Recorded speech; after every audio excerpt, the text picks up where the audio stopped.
हई बघवा के बाघ जिला बक्सर, लेकिन बघवा के बाघ जिला तो है, लेकिन बघवा के बाघ जिला काहे नाम पड़ल? एगो बड़ा प्यारा भजन हम यही बक्सर खातिर गौले रहनी, शायद आप लोग सुन ले हो कब लोग, अगर नहीं जा सुन ले तो बघवा वाला सुन ले में लोग तो ये भजनियों जरूर सुनब लोग। प्रेम सुन श्री रामचंद्र की जैसे कि सब लोग के मालूम बा कि विश्वामित्र जी की पावन धरती है और श्री रामचंद्र जी के पहला कर्म भूमि है, तो ही वह कॉन्सेप्ट पे हमें वो गाना बनौले नहीं रितेश भैया गैलन का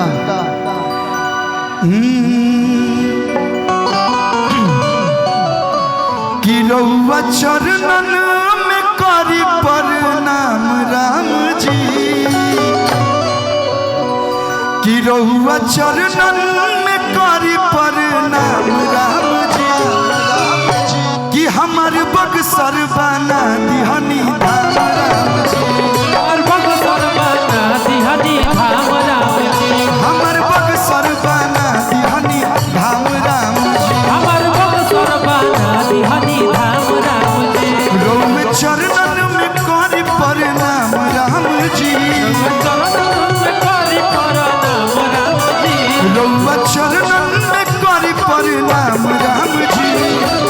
कि हमार बक्सर बना दिहनी धाम राम जी, हमार बक्सर बना दिहनी धाम राम जी, कि हमार बक्सर बना दिहनी धाम राम जी, हमार बक्सर बना दिहनी धाम राम जी।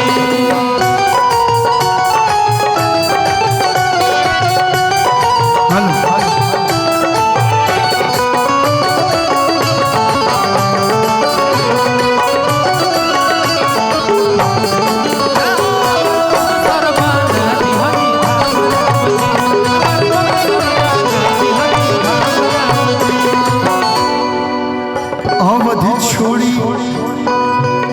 अवधि छोड़ी रघुनाथ विश्वामित्र जी के साथ, छोड़ी रघुनाथ विश्वामित्र जी के साथ, ओह तड़का के वध कैल रही अपने हाथ, तड़का के बोझ कैल रही अपने हाथ, सुख संतन के दिहनी तमाम राम जी, सुख संतन के दिहनी तमाम राम जी, और जाके हर एक लोग कहेला भैया, लोग कहेला बनारस हमनी के बक्सर भी क्यों से कम बा भैया। तीर्थ स्थल अगर देखल जाओ तो बनारस के बाद हमनी के बक्सर के नाम है का भैया। किया जो राम रेखा घाट राउर जो हतावे बाट, कब आई के नहाई हमरे गंगा जी के घाट,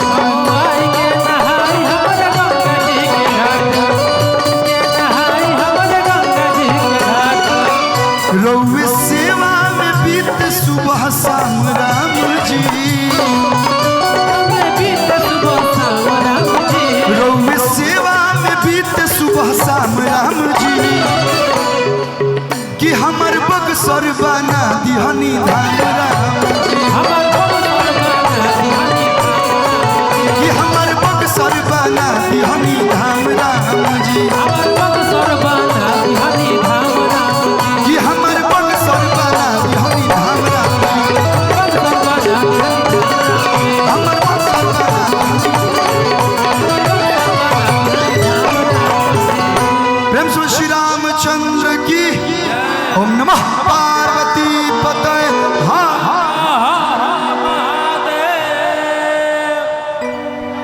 कि देखनी सपनवा में अरे रूसली मयरिया मनावे चलो हमेशा एगो दूगो भजन गावत तनी कि बहरी के लोग तो कहबे करला कि भोजपुरी में खाली कलुआ चुभुरे चुभुर आ नाच रे पतर की गावता, तो ना कलुआ सुंदर सुंदर भजनों गावेला, अपने जगह पे आदमी कहेला कि देखनी सपनवा में अरे रूसली मयरिया चलो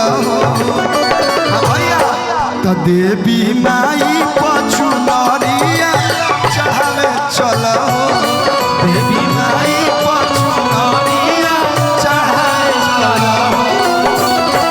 देखनी सपना में रुसली मयरिया मनावे चलो